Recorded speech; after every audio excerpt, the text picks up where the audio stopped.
Acredito que o gênero de romance e fantasia é um dos mais aclamados pelo público de animes em geral, porque ele não mescla só um conflito de interesses com batalhas empolgantes, mas ele também aborda a fragilidade das emoções humanas e como elas podem se desenvolver junto com as pessoas. E é por isso que no vídeo de hoje eu vou trazer pra vocês 5 dos meus animes de romance e fantasia favoritos.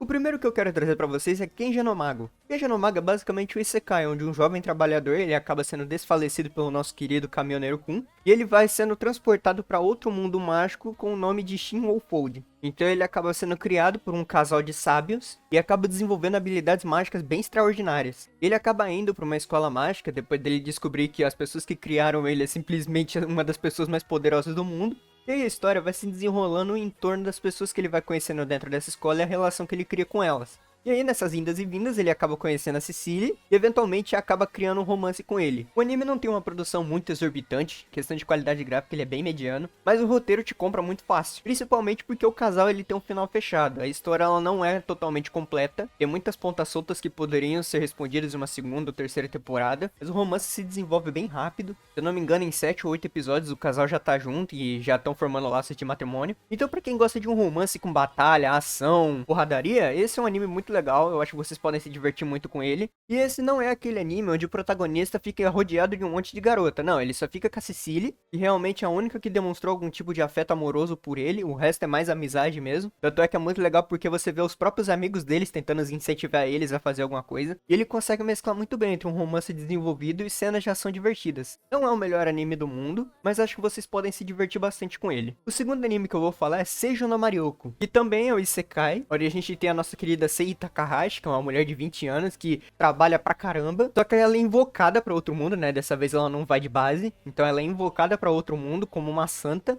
E ela tem a finalidade de banir a magia negra do lugar, porque isso tá prejudicando as pessoas. Só que acontece, quando invocaram ela, na verdade invocaram duas garotas. E todo mundo acha que a verdadeira santa é a garota que veio junto com ela. Inclusive, ela é a escolha do príncipe, porque ele achou que ela era a santa de verdade, porque ela tava mais bem vestida, era mais bonita. Então a Sei basicamente ficou livre pra fazer o que ela queria naquele mundo, já que ela não tinha obrigação de ser uma santa mais. Só que acontece, ela descobre que a magia dela é tipo muito poderosa, extremamente roubada, principalmente com poção de cura, porque a mina consegue curar até coisas mais fatais. E ela acaba entrando dentro de uma loja de poção, por assim dizer, né, onde eles vendem poções pra todo mundo, eles fazem poções pro reino, né, e aí a gente vai vendo o desenvolvimento dela, de como que ela aprende as coisas sobre aquele mundo. Então a gente aprende que aquele mundo não é tão diferente do nosso, que a gente conhece, tirando o fato de ter monstros perigosos que podem arrancar tua cabeça no piscar de olhos, mas isso daí é o de menos. O romance, ele não é o foco principal desse anime. Ele tem um romance, o romance é muito sólido. Tanto é que na segunda temporada que saiu há pouco tempo aí, eles fecharam o romance.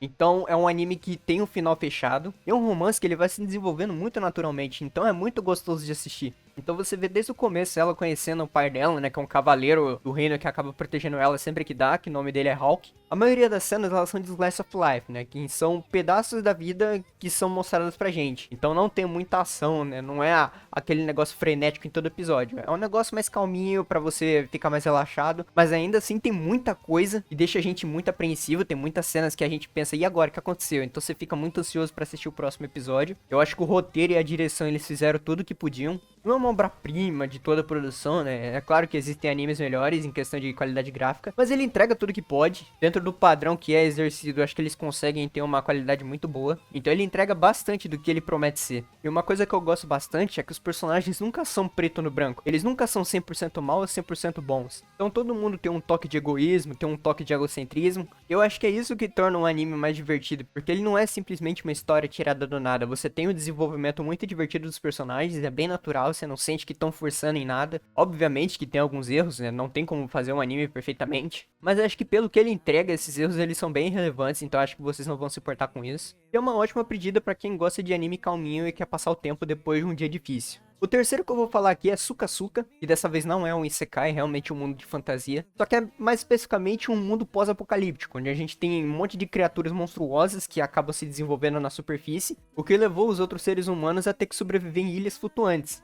E para combater essas criaturas, a gente tem um grupo de seres que eles foram geneticamente modificados para poder enfrentar eles. Só que essas pessoas são na verdade garotas bem jovens e são chamadas de Leprechaun. E a gente tem o William Kimet, que é basicamente um ex-soldado humano, que acaba se tornando o guardião dessas meninas. Então ele é responsável por cuidar dessas meninas, né, enquanto elas têm que ir lá lutar com essas criaturas. E no meio disso ele acaba criando uma relação com uma das meninas, que chama Kitoli, que é uma das meninas mais velhas que tem lá dentro do lugar que eles estão. E é um dos meus animes favoritos, só que eu acho que ele é um anime bem pesado, porque ele explora muito como que as nossas emoções podem influenciar na nossa sobrevivência. Então essas Leprechauns, elas são excluídas de qualquer tipo de emoção que possa impedir elas de lutar contra esses bichos. Então elas não sentem medo, basicamente. Elas não temem a morte. Então pra elas não existe essa sensação de perigo que a gente tem. E por exemplo, a gente para perto de um penhasco, a gente fica com medo e olhando pra tudo quanto é canto pra gente não cair. E o mais complicado disso tudo é que não é algo que elas têm isso naturalmente. É algo que foi infundido dentro delas pra que elas possam ser as armas perfeitas contra essas criaturas aí. E o que eu mais gosto dentro desse anime é esse contraste entre as meninas não poderem ter emoções que façam ela ter medo, só que ao mesmo tempo, isso não impede elas de se apaixonar. E, por exemplo, pegando a Kitoli, que é a heroína principal e é o par do nosso protagonista, ela consegue ter um romance bem sólido com ele, apesar de que no final acontece uma coisa que não é muito legal, não vou dar spoilers, mas sejam cientes que é uma parada bem pesada. Então é uma coisa que eu gosto muito, porque ao mesmo tempo que elas não podem sentir medo, existe o sentimento de amor que acaba sempre acolhendo elas. E isso é demonstrado muito bem, não só pelo protagonista, como também por causa de uma caseira que fica lá com ele, ajudando ele. E é um contraste muito cinza, porque essas meninas, elas são criadas desde pequenas. Então é muito pesado, porque você vai acabando se pegando com essas meninas aí, né, vendo o dia a dia delas, vendo que são só crianças brincando. Só que aí você lembra que essas meninas que estão só brincando e você acha que todas elas fofinhas e tal, brinca bastante com o protagonista, só que aí você fica o tempo todo com isso na cabeça de que na verdade isso não serve de nada, porque na verdade elas vão lá lutar com um monte de criatura que provavelmente não vão voltar vivas. A gente fica sempre apreensivo pra saber se elas vão voltar vivas ou não, a gente sempre acha que vai dar ruim.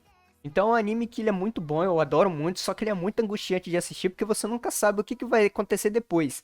Porque não é um anime igual um shonen de ação que o protagonista ele vai tirar um poder da bunda depois de mandar um discurso no jutsu. Então eu acho que é um anime bem denso, né? Ele é muito tenso em muitas horas, se você não sabe o que vai acontecer depois. Então esse não é o tipo de anime que eu recomendaria pra quem não gosta de uma atmosfera mais pesada. É um anime, eu acho que ele é muito adulto pra isso. Então não são todos que eu acho que vão gostar e vão acabar entendendo o anime.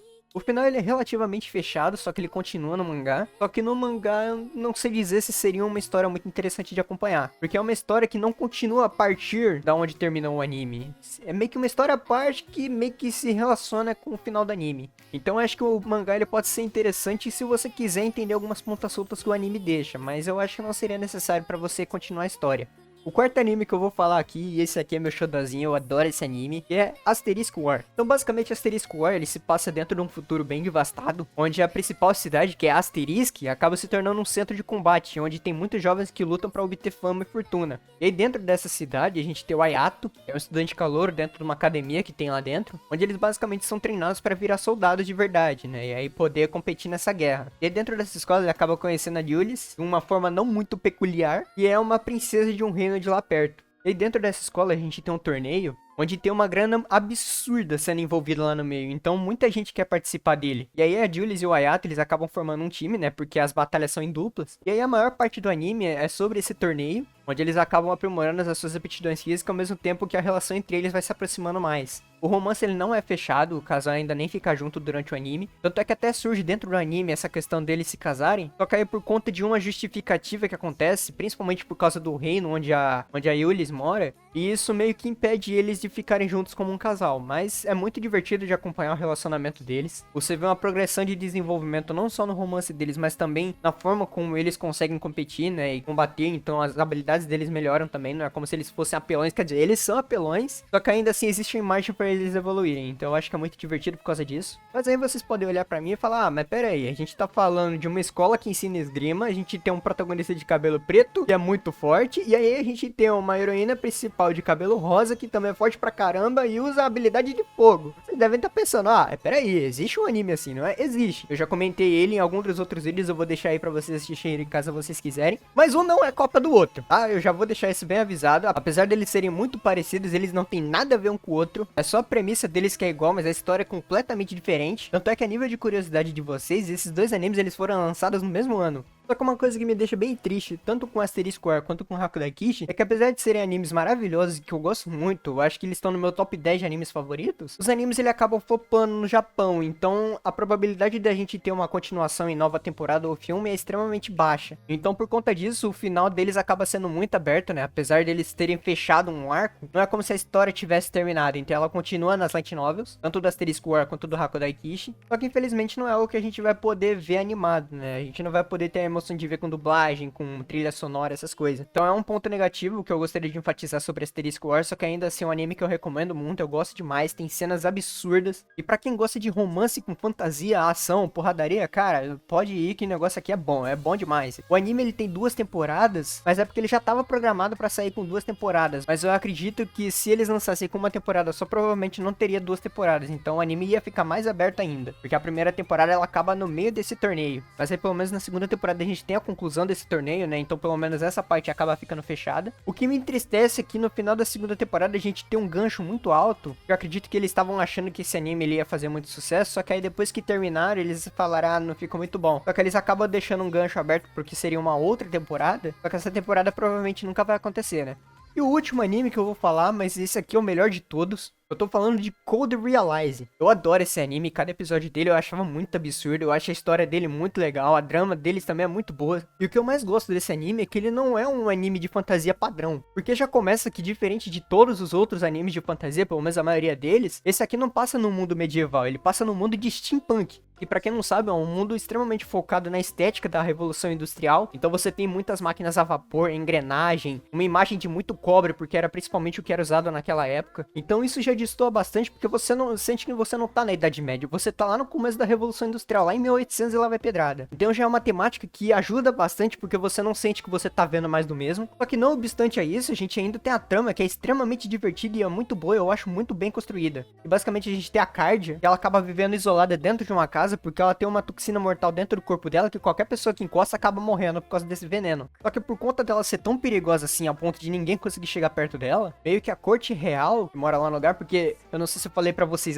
a história se passa em Londres, né, no começo da Revolução Industrial, e Londres é gerenciada por uma monarquia. E aí o motivo inicial do porquê eles querem a Cardia desvivida é por conta desse veneno que ela tem, que pode acabar atraindo problema pras pessoas. Então todo mundo faz de tudo pra poder acabar com ela de uma vez, porque ela representa um perigo pra sociedade. Entre muitas aspas, eu vou deixar isso aí bem enfatizado, porque não é essa a trama principal. Só que acontece, dentro dessa história, o que eu acho mais divertido é que você tem muitas obras culturais históricas. Então, por exemplo, você tem o Van Helsing, que é um grande caçador de vampiros. Você tem o Arsène Lupin, que é basicamente uma criação francesa, onde ele é um cavaleiro ladrão. E você tem muitos outros. A gente tem o Victor Frankenstein, que pra quem não sabe, Victor Frankenstein é o cara que criou o monstro. O nome do monstro não é Frankenstein. Frankenstein é o nome do médico. Eu acho que toda a temática desse anime faz ele ser muito bom, eu adoro ele, os personagens são muito cativantes, principalmente porque a gente vê esses personagens históricos de uma forma não muito conhecida, porque a gente vê os filmes do Van Helsing, por exemplo, são filmes extremamente sombrios, pesados, e aqui o Van Helsing, apesar dele ainda conter essa aura dele de ser extremamente fechado e extremamente focado no que ele tem que se fazer, nas pessoas que ele tem que pegar, por conta da atmosfera dentro do próprio anime, o Van Helsing acaba se tornando um cara extremamente engraçado. Principalmente por conta das situações que as pessoas colocam ele. Então, cara, o Van Helsing é um dos meus personagens favoritos desse anime. Eu adoro esse cara. Só que não dá pra superar o Lupin, porque o Lupin, ele é o protagonista principal junto com a Cardia, e o cara rouba a cena demais, porque, mano, o cara é hilário, extremamente piadista, brincalhão, ele faz as coisas de uma maneira muito palhaça, e você compra muito fácil o sarcasmo que ele faz o tempo todo. E o Lupin, ele é basicamente o par principal da Cardia, então o Lupin, na verdade, ele vai lá e pega a Cardia daquele lugar que ela tá isolada, e ele leva ela pra mansão que ele tá morando, então lá ela conhece outras pessoas, que aí acabam ajudando ela também com esse veneno que existe dentro dela, então eles acabam criando uma roupa onde ela pode tocar nas pessoas, ela pode sair, né? Ela não precisa ficar fechada num lugar só. E aí a gente não vê só o crescimento que ela tem como personagem, né? O desenvolvimento que ela vai tendo, né? De não precisar ficar fechada. Mas como a gente também vai conhecendo o mundo através dos olhos dela, a gente também tem um motivo pra ficar vendo isso, né? Porque apesar dos personagens serem, por assim dizer, bandidos, né? Principalmente o Lupin, porque o próprio nome dele já fala, né? Como no personagem principal da história original. Ele é um bandido, ele é um ladrão, né? Um cavaleiro ladrão. E você compra eles muito fácil, principalmente porque eles não são aqueles protagonistas todos bonzinhos, que tentam achar uma solução em torno ao meio caos. Não, eles fazem o que tiver que fazer ao modo porra locagem mesmo e vão vendo o que vai dar. Eles, tipo assim, a galera que pula de cabeça sem ver se dá pé pra eles. Então, eu adoro eles, principalmente por causa disso. Eles são muito inconsequentes e por causa disso acaba colocando eles numa situação muito divertida. Então, na boa, se você tiver que escolher um desses 5 animes pra poder assistir, vai de Code Realize, porque principalmente o final também é uma coisa maravilhosa. Eles terminam o final fechadinho, tem casamento, apesar do casamento dele ser só na OVA. Mas você adora cada segundo. Ele mescla um pouco de tudo. Então você tem comédia, você tem ação, você tem romance. Cara, é um pacote completo. Você não vai se arrepender, eu tenho certeza disso. Tem cena dramática, vai te fazer chorar. Tem muita cena emocionante, porque como é que esses dois vão ficar juntos? Eles não podem um ficar com o outro, por conta desse veneno que ela tem e acaba podendo matar eles. Então também tem toda essa história por trás deles, de como que os dois, estando extremamente apaixonados, vão conseguir um se relacionar com o outro, sendo que ela não pode tocar em ninguém. Isso acaba sendo solucionado no final, não vou dizer como, mas é uma trama que eu acho que ficou muito fechada. Você não sente que ficou uma ponta solta aí no meio dessas coisas. Também tem uma reviravolta incrível sobre a Card, né? Tem uma informação lá extremamente reveladora. E pra vocês saberem do que eu tô falando, cara, é só assistir, vai fundo, é um anime... Olha, eu só não dou 10 porque eu acho que não tem anime perfeito. Porque se eu desse 10 ia ser perfeito e a gente sabe que não tem como ser. Mas, cara, é um 9, um 9,5 assim, brincando. É muito bom, eu acho que vocês vão se divertir bastante. Eu acho difícil, mas eu acho que esse pra mim é o melhor anime que tem. Pelo menos na minha opinião, um dos meus animes muito favoritos. E é a principal recomendação que eu tenho desse vídeo aqui. Mas é isso, pessoal, essa foi a lista, espero que vocês tenham gostado. Conta aí pra mim se você já assistiu algum desses animes ou se o meu vídeo fez você querer assistir algum deles. Deixa aí nos comentários também outros tópicos que vocês querem que eu traga. Eu tenho muita lista aqui, mas sempre a sugestão de vocês também é muito bom receber. Se gostou do vídeo, eu peço que também deixe o seu like e compartilhe com os amigos e se inscreva no canal para continuar assistindo os próximos. E por hoje eu fico por aqui. Um abraço a todos e até o próximo vídeo. Falou!